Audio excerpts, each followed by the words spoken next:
En esta mañana le invito una vez más a abrir sus Biblias a la epístola de Pablo a los Efesios. Continuamos en nuestro estudio de esta preciosa epístola. Particularmente nos encontramos en el segmento de la epístola donde Pablo está hablando del andar, el tema del andar cristiano, la manera de vivir de un cristiano. Gran parte del Nuevo Testamento, casi todas las epístolas, nos hablan de la conducta del cristiano, cómo un cristiano debe conducirse. En la vida cristiana o la vida de un cristiano, mejor dicho, es radicalmente distinta a lo que era antes de ser cristiano. Por consiguiente, Pablo, en este caso, nos enseña que debemos vivir de acuerdo a la luz de lo que somos. Somos distintos, por lo tanto nuestra vida debe ser distinta. No podemos ser como éramos antes. Eso daría indicio de que no hemos sido redimidos. Pero este tema del andar cristiano ocupa la mente y la instrucción de Pablo en estos capítulos de Efesios del 4 al 6. Recopilando lo que él ha enseñado, Pablo enseña que hemos sido redimidos, ahora somos cristianos, ahora somos santos, por lo tanto, dice Pablo, andad como santos. Esa es básicamente la idea de la práctica, el tema de andar como cristiano. Un cristiano es uno que ha pasado de muerte a vida, nos enseña Pablo en esta epístola, por lo tanto su andar debe demostrar ahora que es o tiene nueva vida. En el capítulo 4, donde comienza Pablo a hablar de la práctica o el andar cristiano, dice el versículo 1, que yo, prisionero del Señor, os ruego que andéis de una manera digna del llamamiento con que habéis sido llamados. Somos llamados a andar de acuerdo coherentemente con el llamamiento que tenemos. Somos hijos de Dios, andemos como hijos de Dios. En el mismo capítulo, versículo 17, Pablo dice, os digo pues y afirmo juntamente con el Señor que ya no andéis como andan también los gentiles. Esa era vuestra vieja manera de vivir. No andéis como eso. En el capítulo 5, versículo 1, Pablo nos dice que debemos ser imitadores de Dios y por lo tanto debemos andar en amor como Cristo nos amó. En el capítulo 5, versículo 8, otra vez el tema del andar cristiano, dice Pablo, porque antes erais tinieblas, pero ahora sois hijos de luz, por lo tanto, andad como hijos de luz. Esa es la idea. Y finalmente llegamos al versículo 15 del capítulo 5, donde Pablo ahora nos va a hablar del andar sabiamente, o el andar como hijo de Dios se expresa por un caminar sabio. ¿Qué es eso? Bueno, sabemos que la Escritura nos enseña lo que es un necio. Claramente nos dice Dios que un necio es una persona que vive como si Dios no existiera. Más, la expresión máxima de necedad es decir y pensar que Dios no existe. Leemos en el Salmo 14, versículo 1, dice el necio en su corazón, no hay Dios. Mucha gente que conocemos se declara de esa manera, se declaran ateístas, pero el ser ateo no se limita al intelecto, simplemente no creer en Dios. Una persona puede decir que cree en Dios, pero puede vivir como si Dios no existiera, por lo tanto, ese individuo es un ateo práctico. Entonces, de acuerdo a lo que estamos viendo, si es un ateo práctico, es un necio, es un insensato, porque vive como si Dios no existiera, aunque pudiera proclamar que sí cree en Dios.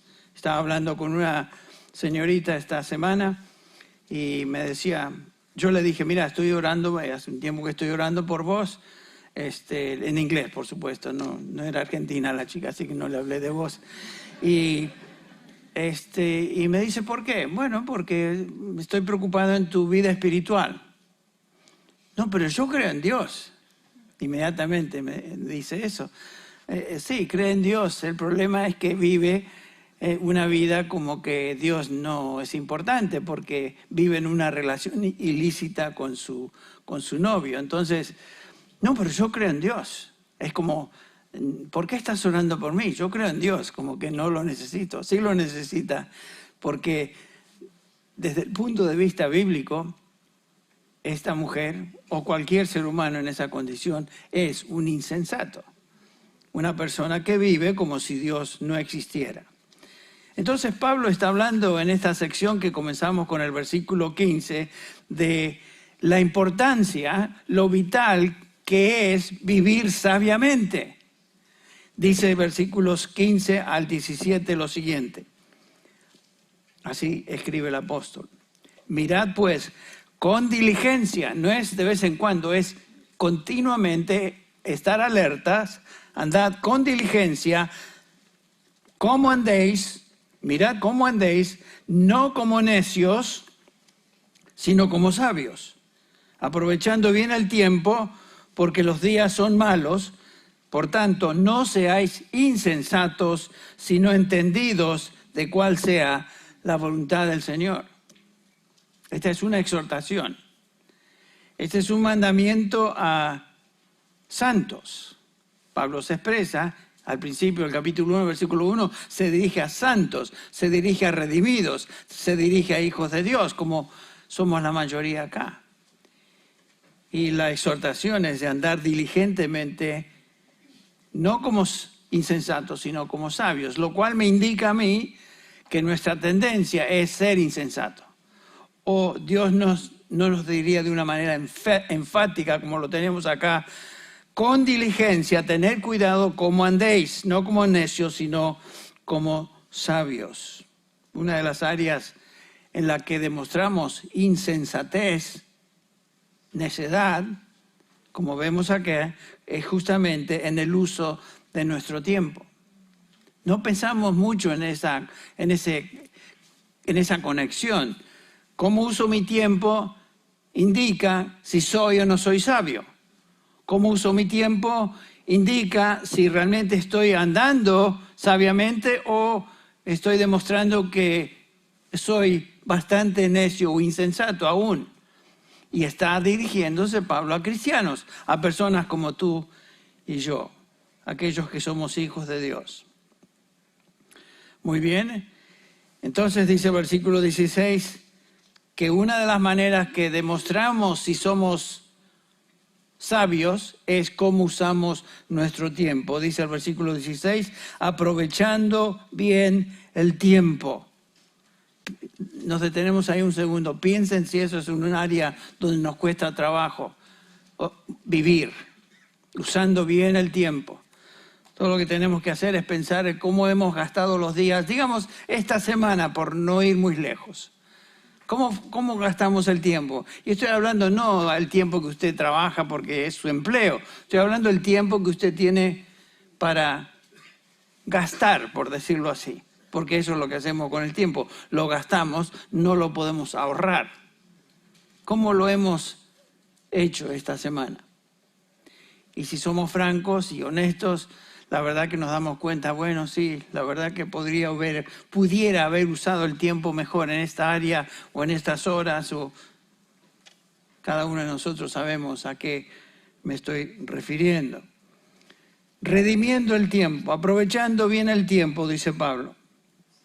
Aprovechando las oportunidades que en ese momento se presentan. ¿Qué quiso decir Pablo con eso de aprovechar el tiempo? Es interesante notar que Pablo se refiere a el tiempo.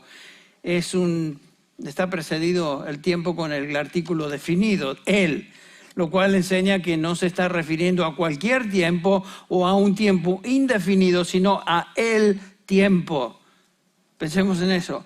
Dios ha establecido un tiempo determinado en esta vida para cada uno de nosotros. Nuestros años son contados. Tenemos una época, un periodo de tiempo que el Señor nos ha regalado por su gracia. El punto es cómo usamos ese periodo de tiempo. Dios soberanamente ha establecido los límites de nuestra vida y las oportunidades de servicio dentro de esos límites. El ejemplo tenemos ahí en Pedro, 1 Pedro 1:17, dice Pedro, y si invocáis por Padre aquel que sin acepción de personas juzga según la obra de cada uno, conducíos en temor todo el tiempo de vuestra peregrinación. Ahí está la misma idea de redimir el tiempo que Dios nos concede. El tiempo que Dios nos ha dado en esta vida. El apóstol Pablo nos habla de ese tiempo que en su vida se lo describe de esta manera en Hechos 20:24. Pablo está hablando y dice, pero de ninguna cosa hago caso, ni estimo preciosa mi vida para mí mismo, con tal de que acabe mi carrera, es una descripción de su carrera, de su tiempo en esta vida, con tal de que acabe mi carrera con gozo y el ministerio que recibí del Señor Jesús para dar testimonio del Evangelio de su gracia. Y aquí Pablo describe al tiempo en términos de mi carrera, mi época, mi periodo, el tiempo que Dios me dio en esta tierra. En otras palabras, otra vez, vemos que existe un límite al tiempo que Dios ha establecido. Él lo describe en términos de carrera, lo cual quiere decir que tiene un principio y tiene un fin, todo determinado por Dios. Pensemos en eso. Dios ha establecido nuestros días sobre esta tierra, nos ha dado un tiempo para vivir y para servirle dentro de esos parámetros. Y como cristianos debemos servir a Dios dentro de ese tiempo limitado. No tenemos más que eso. Es un tiempo corto. La vida es corta, ¿no? La vida es muy corta. Es un tiempo con límites específicos. Yo tengo 73 años. Hoy. Yo pensé que jamás iba a llegar. Cuando pensaba yo, y era joven, pensaba en un tipo de 73 años. Ese tipo ya se cayó del árbol, está tan maduro. Se le acabó la vida al tipo. Así pensaba yo. Ahora pienso un poquito distinto, porque en el correr del tiempo uno cambia también sus maneras de ver las cosas. Pero el punto es este, que la vida es corta. Pienso a veces que tengo esta edad y digo, pero si solamente ayer tenía 45 años. Estoy exagerando, ustedes me entienden. Estábamos hablando de eso con Rubén hace un rato. O sea, la vida es corta. Y noten cómo Santiago nos hace ver esa realidad cuando dice, vamos ahora los que decís hoy y mañana iremos a tal ciudad. Y estaremos allá un año y traficaremos y ganaremos, cuando no sabéis lo que será mañana. Porque ¿qué es vuestra vida? Ciertamente es neblina. Se aparece por un poco de tiempo y después se desvanece. Toda la vida se define en términos de tiempo y Santiago nos hace ver que la vida es efímera, la vida pasa como un relámpago. Y como una persona vive en ese tiempo corto que tenemos, determina cuán sabia o necia es. Por eso en el pasaje que estamos estudiando, Pablo comienza a hablar del uso de nuestro tiempo, exhortándonos a ser sabios. Ser sabios.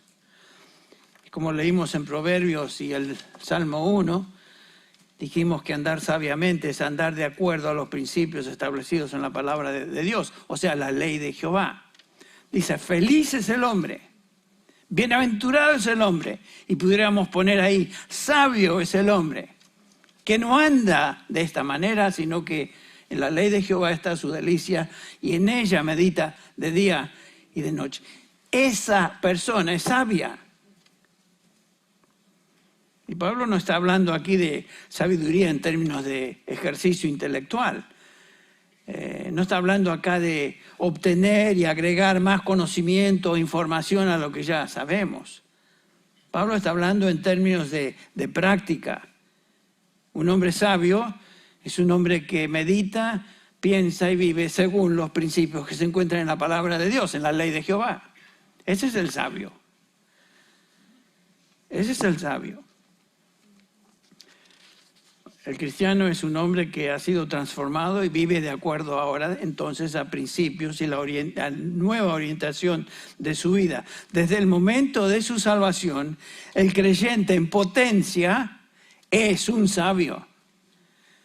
Lo es, porque Pablo nos dice en 1 Corintios capítulo 2:16 que tenemos ahora la mente de Cristo.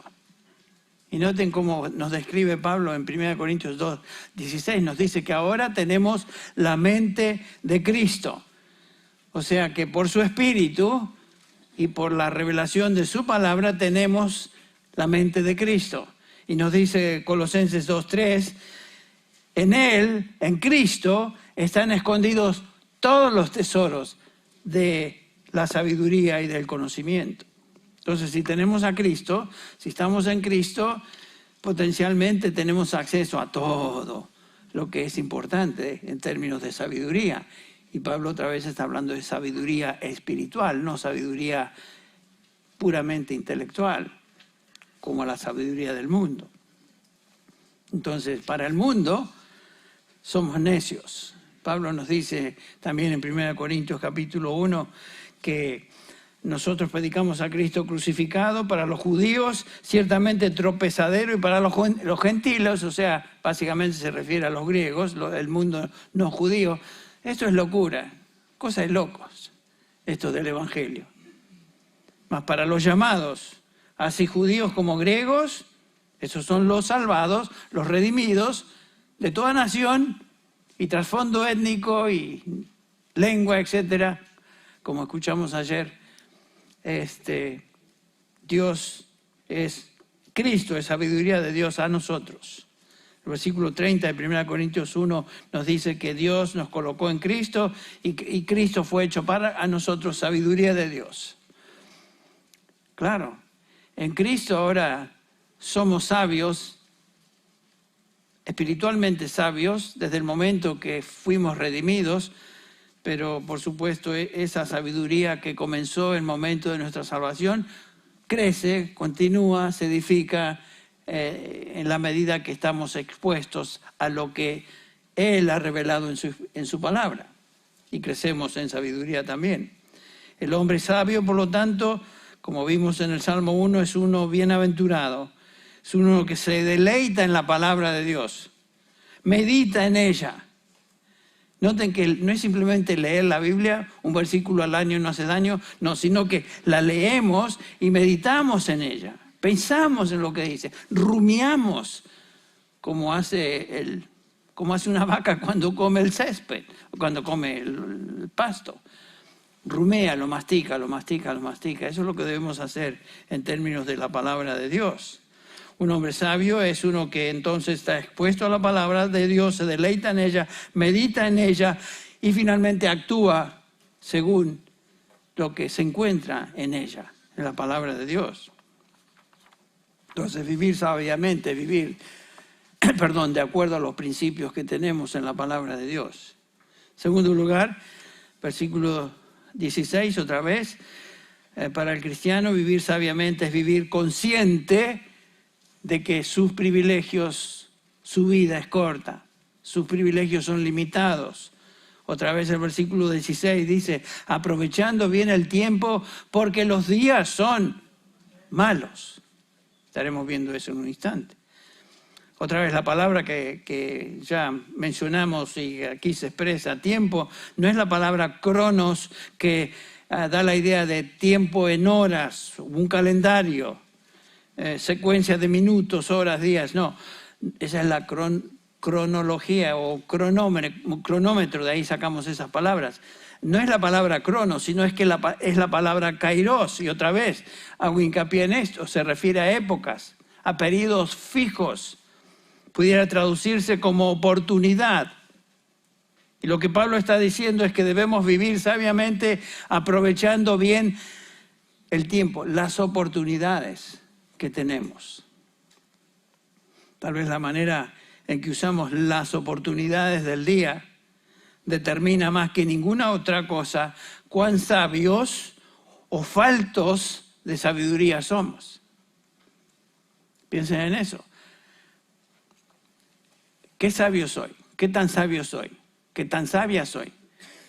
Bueno, comienza a meditar en cómo gastas tus días.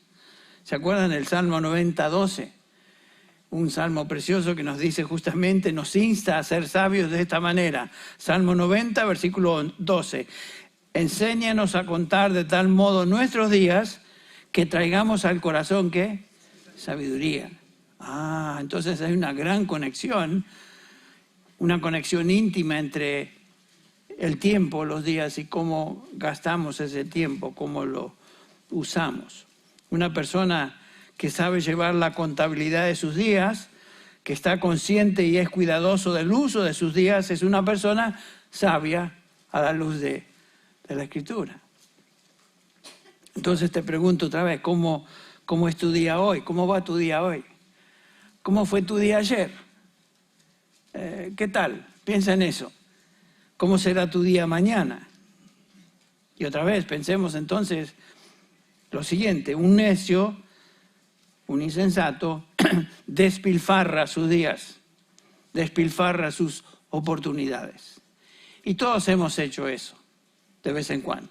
Hemos despilfarrado las oportunidades y el tiempo que el Señor nos ha dado X día o X periodo. Un sabio las considera y las utiliza aprovechándolas. Yo creo que les conté esto en el pasado y no es algo que me recuerda algo lindo en mi vida, sino todo lo contrario, algo triste, donde justamente no aproveché bien el tiempo y en ese momento fui un necio. Ya creyente, por supuesto, esto sucedió años atrás, se me rompió el vehículo, se me detuvo ahí en camino a Temécula, iba a visitar a mis padres, no me acuerdo, algo así. Y ahí en Murrieta se me descompuso el auto, entonces me salí y estaba yo como normalmente hago cuando no me salen bien las cosas. ¿Por qué me habrá pasado eso? Estoy revelando lo que soy en mi carne. Bueno, resulta que viene un muchacho, un señor, no me acuerdo su edad, en los 40, empezó a hablar conmigo y era un individuo que obviamente tenía necesidades, me empezó a hablar de su casa, de su mujer, de su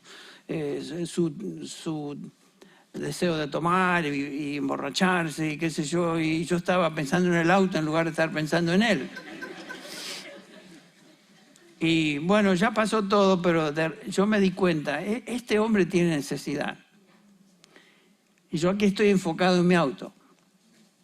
Y mi situación negativa en ese día. Y bueno, para hacerles la historia corta, él se fue, yo me fui, y nunca le hablé del Señor. Hasta este día siento eso. ¡Qué dolor! A lo mejor era la única oportunidad que este hombre tenía y yo despilfarré esa oportunidad. Entonces, eso es una ilustración de cómo no usar el tiempo. Por eso Pablo dice, tened cuidado diligentemente de cómo andéis. No como necios. Henry hace tantos años en esta oportunidad fue un necio, sino como sabios, usando bien el tiempo, utilizando el momento, la oportunidad y aprovechándola. Y no lo hice. Qué triste. Y la razón que Pablo nos dice que debemos aprovechar las oportunidades es porque los días son malos. Fíjense. ¿A qué se refiere? ¿Qué quiere decir eso? Que los días son malos. Bueno, Pablo puede que tenga en mente los días en términos generales, los días que estamos viviendo donde el mal y la corrupción reinan. Puede ser, cada día es malo, cada día tiene sus oportunidades que como cristianos debemos usar y redimir para la gloria de Dios. Pero el punto es que los días son malos. Pueden ser los días en general, puede ser que Pablo se esté refiriendo a los días que estos cristianos en Éfeso estaban enfrentando. Y si recordamos lo que estudiamos hace meses, ustedes recuerdan que la ciudad de Éfeso era una sociedad corrupta, entregada a todo tipo de aberración moral e inmundicia. El capítulo 4, versículo 19, por ejemplo, dice: y ellos, la gente de los gentiles, que los efesios representaban, habiendo llegado a ser insensibles, se entregaron a la sensualidad para cometer con avidez toda clase de impurezas. Esa era la sociedad de Éfeso. En el versículo 3 de este capítulo 5 dice: pero la inmoralidad y toda impureza o avaricia ni siquiera se mencionen entre vosotros, como corresponde a santos, ni obscenidades, ni necedades, ni groserías, que no son apropiadas, sino más bien acciones de gracias. Eso eran ellos, eso es lo que vemos hoy. Estamos rodeados de todo esto. Vivimos en una cloaca cultural y social. Los días eran malos en Éfeso, en ese momento, y los días son malos hoy. Los días van a ser cada día más y peor. Encontramos las palabras del Señor a la iglesia de Éfeso, capítulo 2 de Apocalipsis, dice: pero tengo esto contra ti, que has dejado tu primer amor. Recuerda, por tanto, de dónde has caído y arrepiéntete. Haz las obras que hiciste desde el principio. Si no, vendré a ti y quitaré tu candelero de su lugar si no te arrepientes. La iglesia de Éfeso no se arrepintió y su candelero de testimonio fue removido y la iglesia dejó de existir. Los creyentes de Éfeso no aprovecharon bien el tiempo, el periodo que Dios les había dado como iglesia. Se perdió. Qué triste descripción de Éfeso, que comenzó con algo que prometía tanto, establecida por Pablo, y qué lindo comienzo, y sin embargo no tomaron conciencia de estas exhortaciones y la iglesia terminó mal. Esto puede suceder con cualquier iglesia, cualquier cristiano. Nosotros hoy no sabemos cuánto tiempo ni oportunidades el Señor nos da para ministrar, pero este es el momento, este es el tiempo, esta es la oportunidad, no debemos desperdiciarla. Qué bendición fue, y lo mencionó Homero, qué bendición fue observar ayer tantos hermanos que estaban sirviendo en esta conferencia, abnegadamente, sin pretender nada. El único que le pagamos fue que el Señor te lo pague. O sea, no le pagamos nada. Estaban ahí porque querían servir y lo hacían con tal gusto. Y qué lindo es ver eso. Qué ánimo trae a los que recibimos el beneficio de ese servicio. Y, por supuesto, eso se traduce a lo que los creyentes en nuestra congregación hacen cada semana. Después de cualquier evento, después del servicio, siempre están sirviendo. Qué lindo es ver eso. En otras palabras, están aprovechando el tiempo. Entendemos la urgencia de andar con diligencia usando bien el tiempo, según este pasaje. Entonces, el mundo ni los días serán mejor. A veces pensamos, bueno, a lo mejor las cosas cambian. De una vez que pase el COVID, todo va a estar mejor. ¿Está todo mejor? Bueno, podemos ir a la iglesia tranquilamente, los que estamos vacunados, y la mayoría estamos vacunados, y los que no, ya se agarraron el COVID hace un rato, por lo tanto están vacunados naturalmente. Entonces estamos aquí reunidos, ¿no? Ha cambiado, están mejor las cosas, no tenemos que usar máscara, fenómeno. Pero en general los días no han cambiado mucho. Y más, Pablo nos dice que los días serán peores. Hablando de problemas morales, 2 Timoteo 3:1 dice: pero debes saber esto, Timoteo, que en los últimos días vendrán días difíciles, peligrosos. Pudiera ser traducida esa palabra como salvajes. Y es lo que estamos viendo. Los días cada día más salvajes, más terribles. Todo lo que sucede en estas manifestaciones en diferentes ciudades, gente que rompe, quema y destruye, roban. ¡Qué terrible! Eso no se veía antes. Por lo menos no con la intensidad que se observa hoy. Los días son malos y la palabra de Dios nos dice que serán peores. Tenemos que redimir el tiempo, por lo tanto, en el día, en el tiempo que tenemos, en este periodo. La palabra aprovechar el tiempo, redimir, esa exagorazo, que quiere decir justamente comprar o redimir. Se usaba, por ejemplo, para referirse a la compra de esclavos con el propósito de darles libertad. Eso era una práctica común en esos días y la exhortación de Pablo es redimir el tiempo, comprar la oportunidad y recibir el beneficio de Dios sobre la vida de uno mismo. Porque cuando hacemos eso, recibimos el beneficio también. Cada día nos da la oportunidad para hacer la voluntad de Dios y rechazar lo malo, lo secundario, lo que no tiene valor, y hacer lo bueno, escoger aquello que es excelente. Y para cada uno de nosotros, cada día tiene un tiempo y sus oportunidades. ¿Qué hacemos con estas? Hago una pregunta importante, me la hago a mí. Estoy tomando el tiempo necesario para cultivar mi relación con Cristo. Ese tiempo es vital cada día. Si no comenzamos con nuestro tiempo a solas con Dios, como estuvimos estudiando, ya perdimos el tiempo. Y como dice uno de los puritanos, mi primer pecado del día es el que da lugar al resto de los pecados. Si yo me equivoco y no aprovecho el tiempo a solas con el Señor, ese es el primer tropiezo del día. Porque no he dado la prioridad que Dios tiene, y nos acordamos de la ilustración entre María y Marta, que Marta estaba muy ocupada, y esto nos explica a muchos de nosotros, muy ocupados, tantas cosas que hacer, pero no damos el tiempo importante que el Señor le dice a Marta, tu hermana María ha escogido. Y esa es la buena parte. Y eso no le será quitado. Entonces, nos podemos identificar en cualquier momento con una de estas dos siervas del Señor. Y saben que todos nosotros tenemos el mismo tiempo, las mismas horas del día.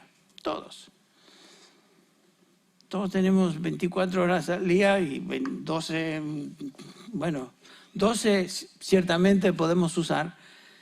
Parte de eso es durmiendo, pero la segunda parte, pero ¿cómo estamos usando el tiempo durante el día? Estamos meditando, estamos leyendo libros que nos ayuden a crecer en nuestra fe espiritual, nuestra vida espiritual. Estamos compartiendo la palabra con otros, como mencioné hace un rato, a veces no lo hacemos y perdemos esa oportunidad. Estamos sirviendo al Señor con nuestros dones. Eso es usar bien el tiempo. Y como dije, es el mismo tiempo que todos tenemos. ¿Cómo estamos usando esas horas? ¿Lo estamos redimiendo o lo estamos perdiendo? Dios nos da cada día a nosotros el mismo tiempo. ¿Cómo lo estamos usando? Una pregunta de hacernos cada día. En Gálatas 6:10, Pablo dice, así que entonces hagamos bien a todos según tengamos oportunidad, especialmente a los de la familia de Dios. O sea, Pablo está diciendo, miren, hagamos el bien a todos, pero especialmente dice a los de la familia de Dios, a los redimidos, a los hermanos en Cristo, en la iglesia, aquellos que pertenecen a Dios. Y como mencioné hace un ratito, qué lindo era ver ayer a los hermanos sirviendo a otros hermanos. Están haciendo justamente eso, especialmente a los de la familia de la fe. Cuando Dios nos da la oportunidad o una oportunidad, tenemos que usarla para su gloria y, por supuesto, el bien de otros. Me recuerda lo que Pablo subraya en el capítulo 15 de Romanos, versículo 1 y 2, dice Pablo, así que nosotros, los que somos fuertes, debemos sobrellevar las flaquezas de los débiles y no agradarnos a nosotros mismos. Cada uno de nosotros, dice Pablo, agrade a su prójimo en lo bueno para su edificación. Eso es usar bien el tiempo. Usar los dones y habilidades que el Señor nos dio para el bien de otros es redimir el tiempo. Estamos redimiendo el tiempo, estamos usando las oportunidades de servicio que Dios nos da con nuestra familia, con nuestros hijos, nuestras esposas, nuestros hermanos en Cristo, etc. El tiempo, como dije, las oportunidades o el tiempo y las oportunidades se usan o se pierden, porque se va el tiempo y ya no se puede redimir, se fue. Y Dios te está dando oportunidades hoy, nos está dando oportunidades hoy. El futuro no es garantizado. Llegará el momento el tiempo llegará cuando tenemos que rendir cuentas ante el Señor. ¿Qué hicimos con el tiempo que Él nos dio? El tiempo y las oportunidades, como vimos, son limitadas. Debemos vivir sabiamente, aprovechando, redimiendo el tiempo. Otra vez, el cristiano sabio vive de acuerdo a los principios de vida en la palabra de Dios, es consciente de sus privilegios y que sus privilegios son limitados. Y en tercer lugar, es lo siguiente: el cristiano sabio busca la voluntad de Dios para su vida. Busca la voluntad de Dios para su vida. Esa es una meta continua en la vida de un creyente, buscar la voluntad de Dios para nuestra vida. Por supuesto, la buscamos orando, pidiendo que el Señor nos dé sabiduría. Obviamente Santiago nos enseña que si alguno tiene falta de sabiduría, ¿qué va a hacer?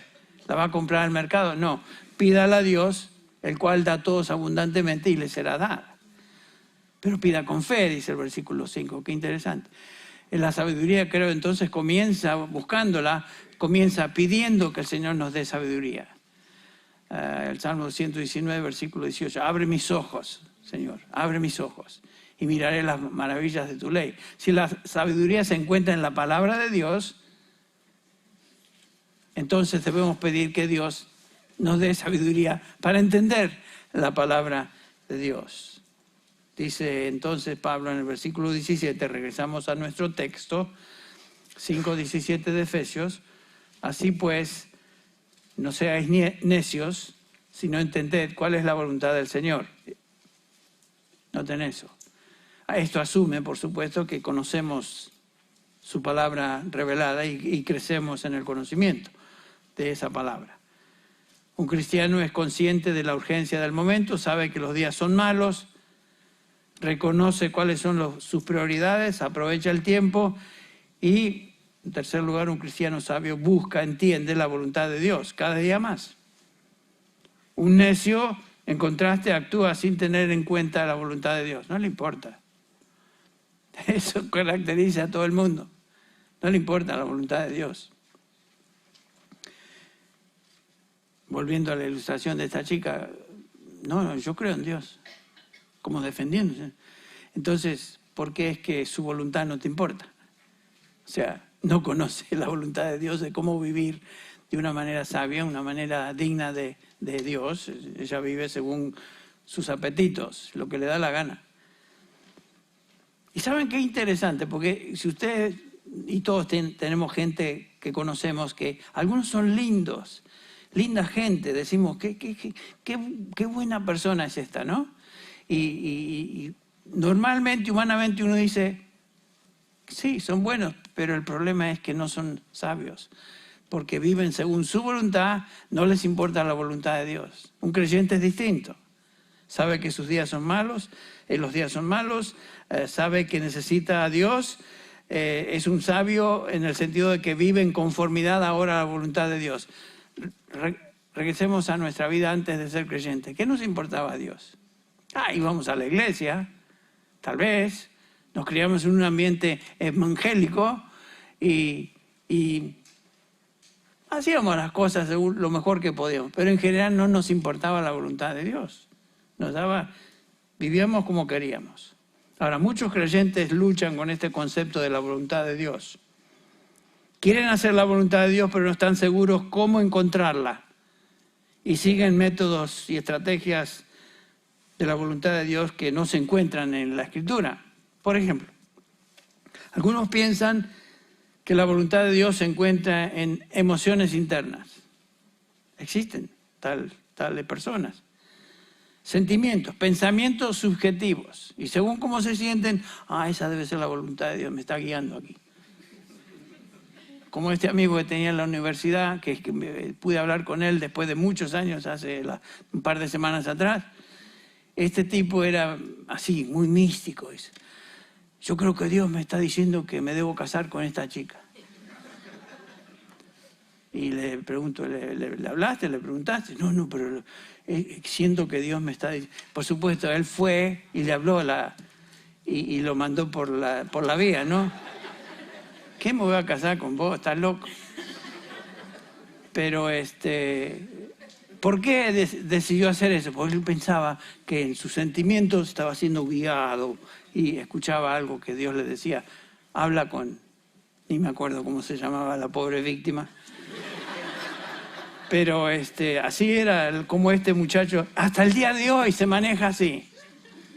Estaba hablando con él sobre puntos que me indican esto, igual que siempre. Algunos piensan que la voluntad de Dios se encuentra así como que uno la busca y se mueve y hace ciertas cosas y de alguna manera milagrosa Dios demuestra su voluntad. Por ejemplo, a ver qué me dice hoy en la Escritura.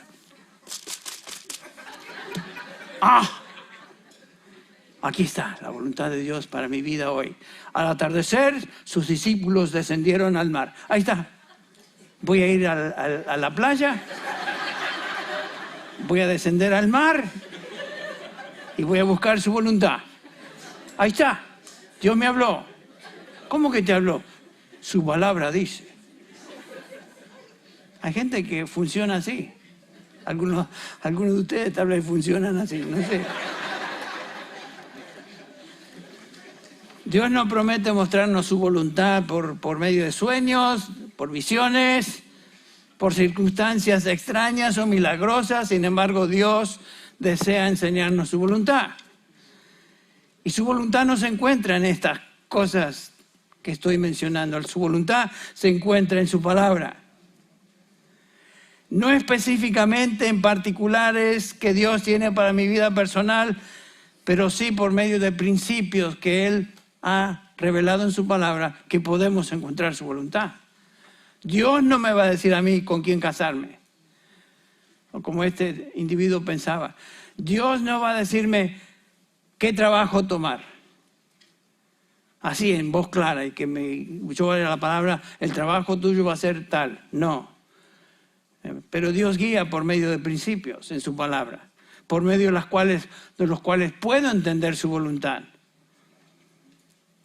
Ahora, hay declaraciones, para comenzar, que son claras, explícitas en la palabra de Dios en cuanto a su voluntad para cada uno de nosotros.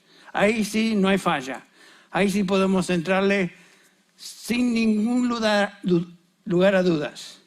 Por ejemplo, nos dice claramente la Escritura en este mismo capítulo de Efesios 5, sin ir muy lejos, que Dios quiere que seamos llenos del Espíritu. Noten cómo dice el versículo 17. Entended cuál sea la voluntad de Dios. Ya lo leímos.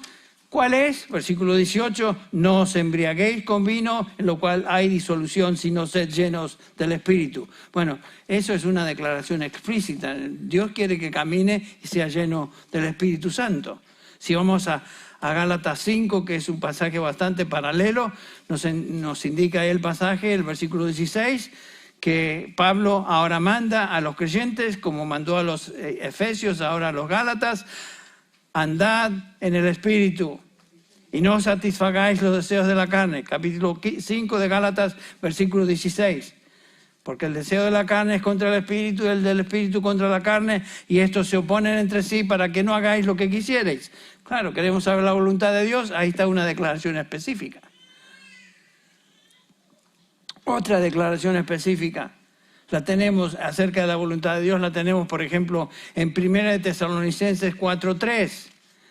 Claramente dice ahí, 1 Tesalonicenses 4:3, esta es la voluntad de Dios, vuestra santificación. ¿Quieres saber la voluntad de Dios? Dios quiere que seas santo en tu manera de vivir. Que os apartéis, dice Pablo, de fornicación. Apartados de todo aquello que es fornicación, inmundicia, Y esa es la voluntad de Dios para los creyentes. La voluntad de Dios es nuestra santificación. Que vivamos piadosamente, santamente, como lo expresa Pedro, 1 Pedro 1, 14.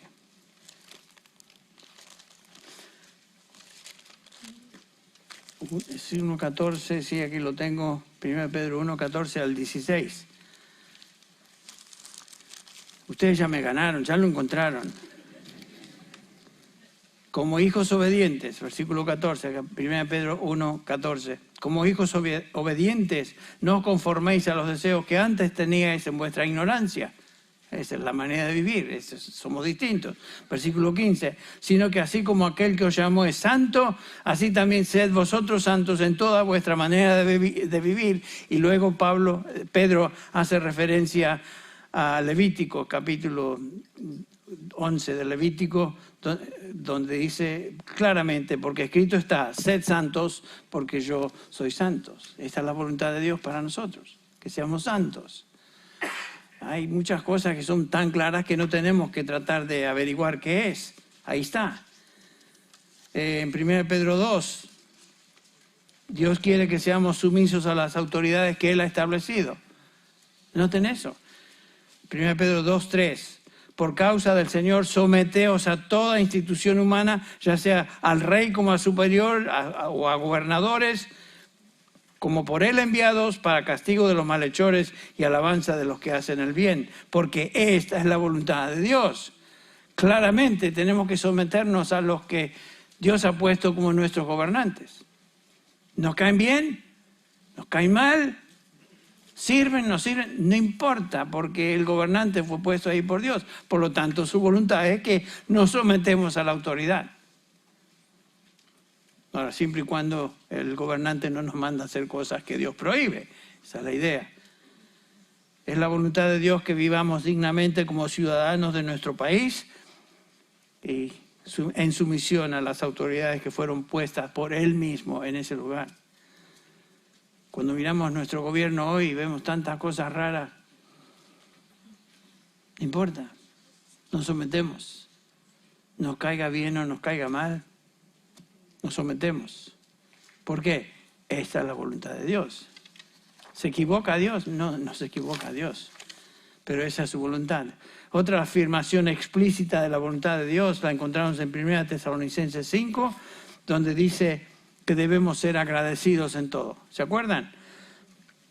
1 Tesalonicenses 5, 18. Dad gracias a Dios en todo, porque esa es la voluntad de Dios para con vosotros en Cristo Jesús. Nadie se puede equivocar con esa. Tenemos que dar gracias por todo. ¿Estás pasando por pruebas? Dar gracias. ¿Estás pasando por bendiciones y prosperidad? Dar gracias. ¿Estás pasando por tribulación? Dar gracias. Ven, esas son declaraciones explícitas de la voluntad de Dios para con nosotros. Entonces, cuando un cristiano vive en la plenitud del Espíritu, vive santamente, es sumiso a las autoridades, es agradecido por todo, ese creyente está viviendo sabiamente. ¿Por qué? Porque está siguiendo y obedeciendo la voluntad de Dios. Entonces, finalmente el último pensamiento, ¿qué acerca de esas situaciones donde Dios no me indica específicamente? ¿Qué hago con estas cosas? Como mencioné, ¿con quién me voy a casar? ¿Qué empleo voy a escoger? ¿Qué trabajo debo tomar? Etcétera, etcétera. Noten esto. Cuando hacemos la voluntad explícita de Dios, siguiendo su palabra, entonces estamos en condiciones de tomar decisiones confiando que Él nos va a indicar su voluntad. Si somos obedientes a Dios en lo que Él explícitamente indica, entonces podemos tomar decisiones sin temor a equivocarnos. Por ejemplo, dice el Salmo 37:4. Este es un hombre sabio, un creyente sabio, dice, deleítate a sí mismo en Jehová y Él te concederá las peticiones de tu corazón. ¿Ven lo que está diciendo ahí? Si nuestro enfoque es el Señor, su voluntad, y buscamos su voluntad y obedecemos a Dios en lo que Él explícitamente nos dice que debemos seguir, debemos confiar, podemos confiar en Él. Y Él nos dará los pedidos, los deseos de nuestro corazón. La voluntad de Dios realmente no es misteriosa. Dios la muestra en su palabra y nos da la libertad de escoger qué hacer cuando somos obedientes a sus mandatos. Pedro, escribiendo a los creyentes como nosotros, dice en 1 Pedro 4, versículo 2, que no debemos vivir el tiempo del que resta en la carne conforme a las concupiscencias de los hombres, sino conforme a la voluntad de Dios. Dice el versículo 3, basta el tiempo pasado para haber hecho lo que agradaba a los gentiles. Ahora vivimos en su voluntad, siguiendo los principios que hemos estado reconociendo y observando y viviendo, tomando las decisiones que debemos tomar, sabiendo que no vamos necesariamente en contra de su voluntad. Él no nos dice específicamente, por ejemplo, qué trabajo tomar, pero el Señor nos dice que si somos obedientes a Él, puedo tomar la decisión de tomar esta dirección, y Él me va a guiar en esa decisión. Yo cuando vine a Grace Church, hace unos años, ya más de 25 años atrás, cuando vine como pastor acá, tenía tres opciones. Y las tres opciones estaban enfrente mío y yo podía decidir una o la otra. Finalmente decidí venir acá porque vi que el Señor de una manera obvia estaba dando evidencias de que eso tiene muchísimo sentido, aunque no quería salir de Miami donde vivíamos y regresar aquí. Sin embargo, el Señor nos movió, por decirlo así, usando una palabra. Tomé la decisión de venir y el Señor bendijo esa decisión. Con el tiempo el Señor confirmó, ok, no busqué algo raro, algún sentimiento místico, voy a tomar esa decisión, creo que es prudente y apropiada. Lo hice y hasta el día de hoy el Señor ha confirmado que esa fue la decisión correcta. Es su voluntad, era su voluntad, y pude tomar esa decisión porque estaba siendo obediente a todas las demás claras y explícitas manifestaciones de su voluntad en su palabra. Bueno, a la luz de todo esto y principios que hemos visto, ¿qué tal es nuestro andar? ¿Es sabio? ¿Estoy andando sabiamente? Pensemos. Pero vamos a terminar con una palabra de oración.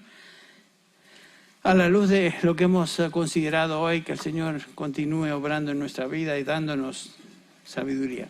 Vamos a orar. Señor, sabemos que la sabiduría en última instancia viene de ti, viene de tu palabra. Tú nos dices que si alguno tiene falta de sabiduría, pídala a Dios, el cual da a todos abundantemente y le será dada. Esto es lo que hacemos ahora, Padre. Señor, danos sabiduría esperando que tú la darás. Oramos esto como hijos tuyos que confiamos en ti y en tu palabra, en el nombre de Jesús. Amén.